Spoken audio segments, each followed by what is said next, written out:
Welcome to McPlum, simple solutions served daily. You're going to change the touch control behavior from the Bluetooth settings now.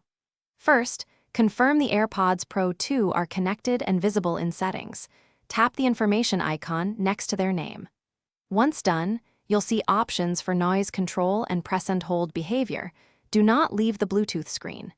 Make sure to keep the case nearby in case you need to reset or repair. This step opens the control options, where you can disable or reassign touch gestures quickly and reliably. Now adjust the stem's controls. Under the AirPods settings, locate left and right stem options for press and hold or squeeze gestures and open them. Choose off for either side if you want to fully disable touch controls.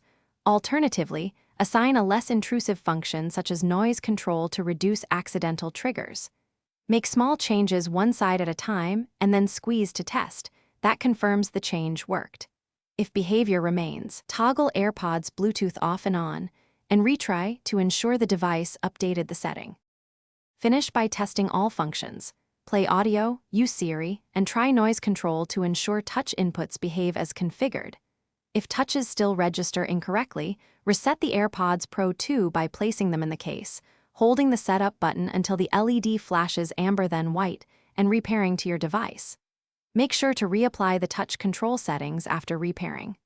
One key troubleshooting tip: if toggling settings doesn't work, test on a different iOS device to isolate whether the issue is with the AirPods or your original device.